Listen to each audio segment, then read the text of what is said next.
Hey everyone, and welcome back to the channel. In today's video, we'll be recapping the wild, hilarious, and action-packed world of Detective Chinatown 2, the 2018 sequel to the hit film Detective Chinatown from 2015. If you haven't seen the recap of the first movie yet, don't worry, you can find the link in the description so you can catch up. Get ready for unexpected twists, eccentric characters, and a mystery that'll keep you guessing till the very end. Before we start, be sure to subscribe and leave a like to support the channel. Now, buckle up. It's about to get cinematic. The story opens with Qin Feng immersed in a high-stakes case on the CrimeMaster app, an online platform for global detectives. Despite his sharp instincts, Qin is defeated by a mysterious player known only as Q. Shortly after, he's seen arriving at New York's bustling airport. His trip prompted by an invitation to attend the wedding of his uncle, Tang Ren, and a woman named Xiang. However, when Tang picks him up and brings him to the supposed wedding venue, Qin grows wary. The atmosphere doesn't match that of a celebration. His suspicions are confirmed when he recognizes several familiar faces, fellow detectives from the CrimeMaster app, all gathered under one roof. Realizing that Tang had tricked him into joining a murder investigation under the pretense of a wedding, Qin feels betrayed and storms off. Tang stops him with a pitiful confession. Xiang had left him for a wealthier man, and now his only hope of winning her back is to solve this case and claim the $5 million reward offered to the person who cracks it. Just then, Officer Chun from the NYPD enters, immediately capturing Tang's attention with her grace. She is introduced by Mr. Liu, the godson of a powerful man known as Uncle Chi, whose son Jason was recently murdered. With only 7 days left to live, Uncle Chi is determined to uncover the truth behind his son's death before passing away. To that end, he has summoned the world's best detectives from the CrimeMaster app to solve the crime. Officer Chun briefs everyone on the case.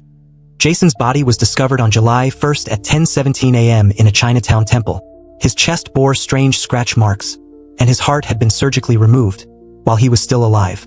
No fingerprints were found, but two key clues emerged. Traces of anesthetic around the victim's nose and hands, and evidence suggesting he was unconscious but alive before the organ was removed. From the evidence, Qin deduces that the killer is most likely left-handed, judging by the angle of the incisions and wound patterns. But before he can share his theory, he's repeatedly interrupted by Hiroshi Noda, the world's third top detective on the CrimeMaster app, who confidently states the same conclusion. Hiroshi then speculates that the murder might be tied to feng shui rituals, though he admits he lacks expertise in the subject. Without saying a word, Qin points toward Tang, who just so happens to be an amateur feng shui enthusiast. The next day, the investigation gets underway. Qin, Officer Chun, Hiroshi, and the tech-savvy detective Kiko reconvenes at the window where the killer is believed to have entered. Given that no security cameras cover this side of the temple, they begin discussing other details that might offer clues. At the crime scene, Uncle Tang, in his usual bizarre fashion, lies down and pretends to be the victim. While the act seems absurd at first, it leads to an unexpected breakthrough. A mysterious symbol etched beneath a table, hidden from plain sight. This meaning, however, remains a mystery.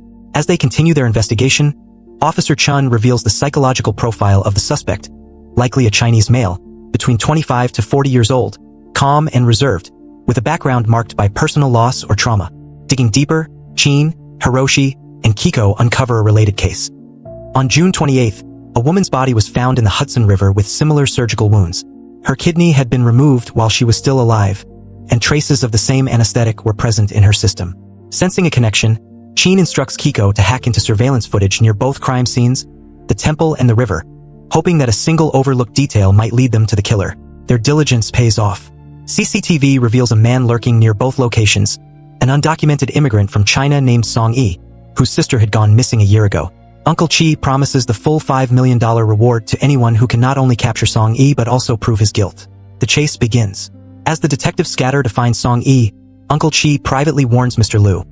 If no one solves the case within 6 days, his entire fortune will be donated to the church, leaving Mr. Liu empty-handed. Worse, Uncle Chi is aware of Mr. Liu's illegal dealings, putting added pressure on him to succeed. Believing the case is practically wrapped up, Hiroshi bows out and returns to Japan, leaving with a confident smirk and a challenge for Qin. to face off again in a bigger, more intricate case someday. Meanwhile, in the shadows, Mr. Liu discreetly approaches one of the remaining detectives, proposing a secret alliance to capture Song Yi. He makes it clear he isn't interested in the prize money, he has his own agenda.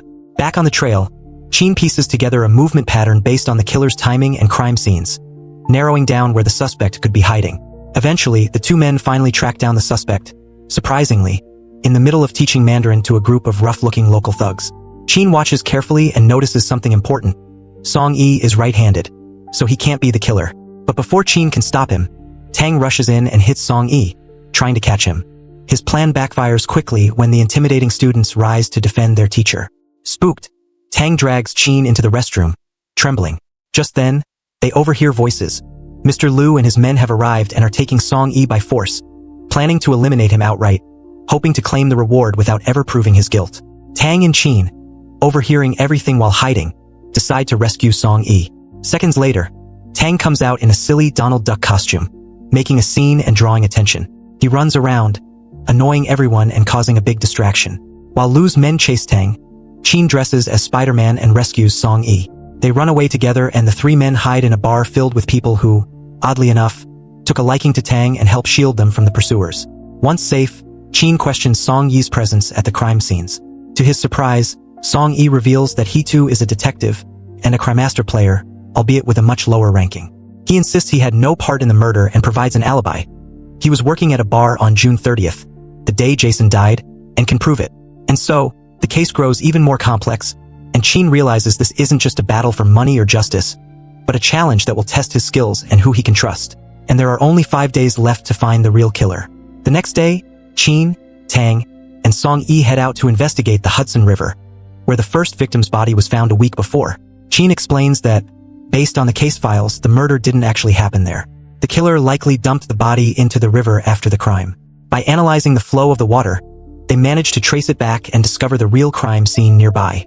At the site, they find bloodstains. Qin suspects that the victim may have regained consciousness after the killer removed her organ, possibly because the killer didn't use enough anesthetic. In a panic, she may have thrown herself into the river. While inspecting the place, they see the same strange symbol that they found at Jason's murder site, confirming a deeper connection between the two cases. Hoping to uncover the symbol's meaning, the trio visits Tang's old mentor, a man once known for his deep knowledge of ancient symbols and rituals. But when they arrive, they realize the old man is now nearly blind and very forgetful. He doesn't recognize Tang at all, and to everyone's surprise, he mistakes Qin for a beautiful woman and starts flirting with him. Thinking fast, Qin changes his voice to sound more feminine, playing along just enough to show the old man a photo of the symbol they found at both crime scenes. The old man identifies it as a soul trap, a spiritual sigil used by murderers who fear being haunted by their victims' souls. He mentions that a book explaining the symbol can be found at the city library. Without delay, the trio heads there and locates the book, only to discover several crucial pages torn out. Suspicious, Qin asks Kiko to trace who last borrowed the book and to try to recover the missing content. Soon, Kiko reports troubling news. All three have been declared fugitives by the NYPD for aiding Song Yi's escape. To make matters worse, the last person to borrow the book was Song Yi himself. This causes Qin to start doubting him once again. With hotels too risky, Song Yi suggests spending the night in a public park. But that night, their tense situation takes a dark turn. While walking through the park, they stumble upon someone in the middle of a murder. Before they can react, the suspect bolts. They chase him down, but eventually the suspect disappears into the night. Suspicion growing, Qin confronts Song Yi, demanding the full truth. Finally, Song Yi confesses. He borrowed the book on the orders of someone named Q, the mysterious figure who had outsmarted Qin on Crime Master. Song Yi had been chatting with Q through the app, and Q was the one who tipped him off about the murders in both locations. But once Song Yi became a suspect, Q vanished and cut off contact. This changes everything. Qin and the others realize that Song Yi has been set up, and Q might be the real killer. The next morning, as the trio plans to examine the newest victim's body, they arrive only to find Officer Chun, a forensic expert called James, and a full police team already there. With no way to investigate directly, they decide to secretly follow the victim's body as it's taken to the hospital, which, conveniently, is owned by James himself. At the hospital, the group disguises themselves as nurses and sneaks into James' private office.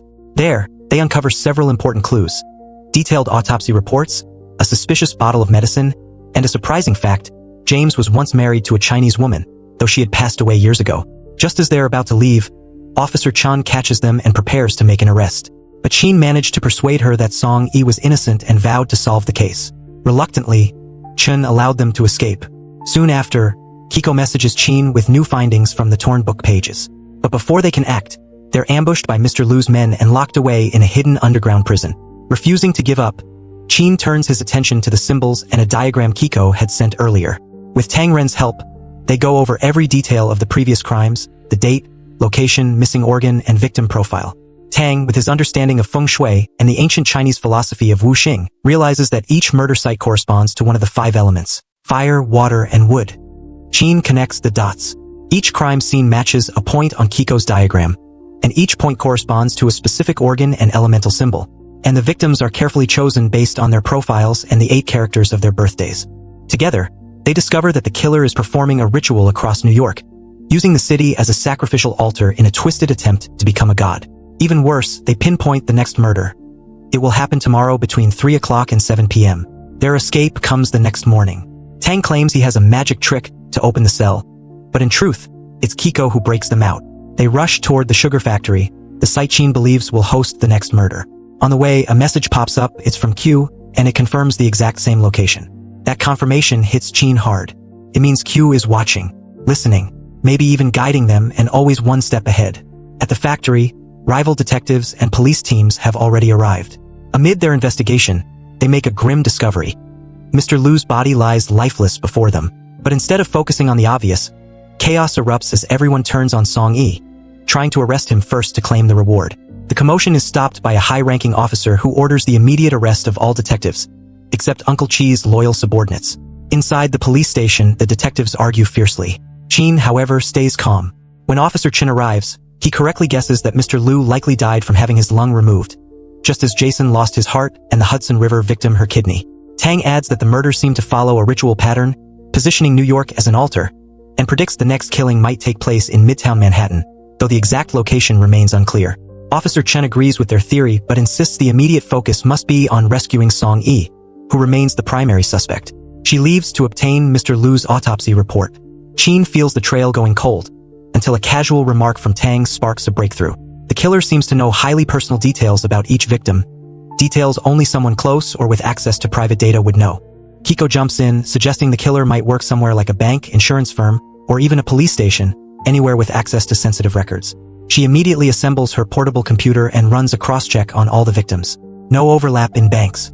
No common insurance company. Then Qin thinks of one more place, a hospital. Kiko pulls their medical records. Every single victim, it turns out, had visited the same hospital, James Hospital. Qin's mind kicks into overdrive. Everything starts to click.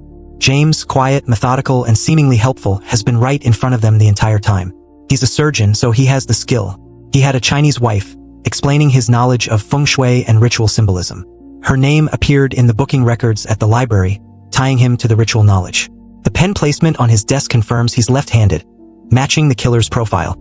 And worst of all, they know exactly who the final victim will be, and exactly where. Officer Chun is at that hospital, making her way to the autopsy room. She finds James inside, but he's acting strangely. He mumbles something about grabbing coffee and quickly leaves. Alone, Chun scans the room and notices something disturbing. The same carved symbol seen at the murder scenes, etched into the ceiling. Suddenly, James reappears behind her, pressing a cloth over her mouth, knocking her down. Back at the police station, the detectives are still in custody. Refusing to wait, Kiko rallies the other Crime Master detectives, urging them to put aside competition and rivalries. They all share a common enemy now, James. By working together, the detectives succeed in breaking Qin, Tang, and Song Yi out of their cell. But the moment they step outside, they run into Uncle Chi's men, lounging by the station entrance. A chase erupts through the streets.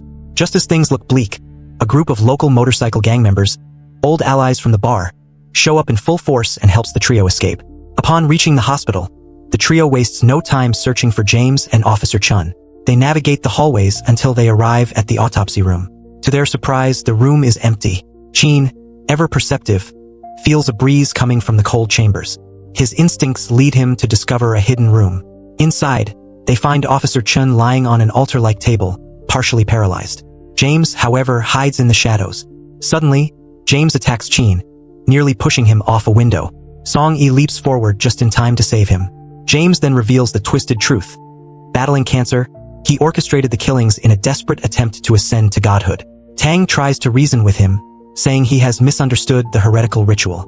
Qin also attempts to reach out, but consumed by despair, James chooses to end his own life rather than be arrested. Officer Chun is immediately taken for treatment.